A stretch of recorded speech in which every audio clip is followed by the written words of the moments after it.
my unit stood down, I was moved to Group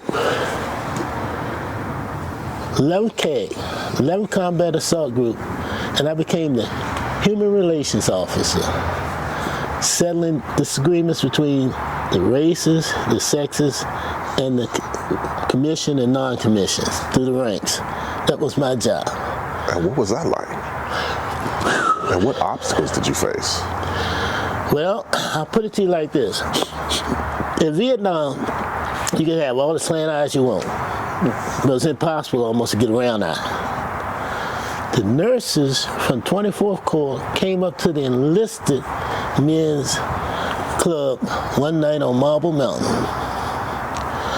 And the brothers, they dancing with the nurses, who were predominantly white.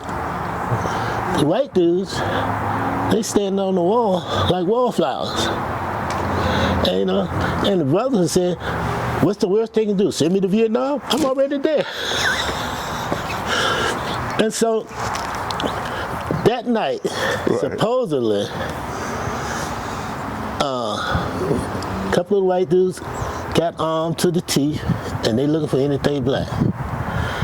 And my boss, the IG, Inspector General, didn't know where my hooch was, and he couldn't find me.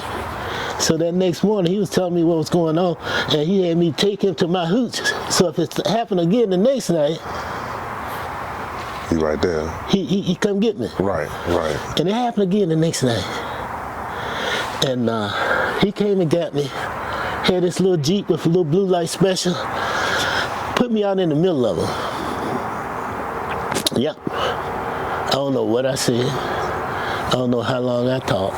I just remember saying, hey, we're Americans, we wear the same flag, and this just doesn't make no sense. Right. I talked, and I guess I was in a daze because there was no riot on Marble Mountain that night. Thank God. And I said, well, they sent around a letter. I can't remember if it was before this or after.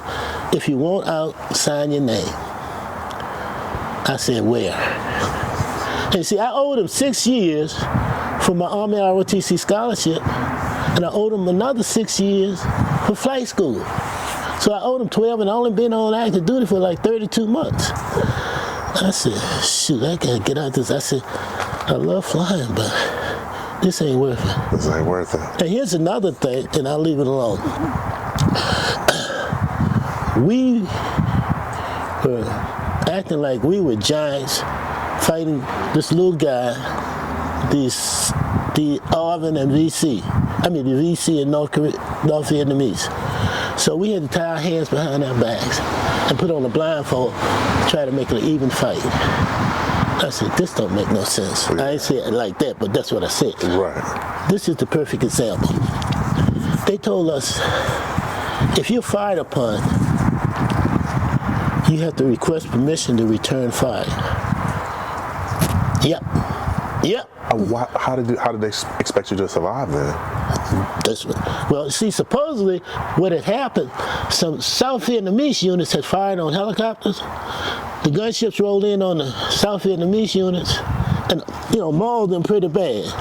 So I found out later when I was on group that if you called in, request permission to return fire, they look at the situation map, make sure there was no South Vietnamese unit in the area before they granted permission to return fire. How did we get around it?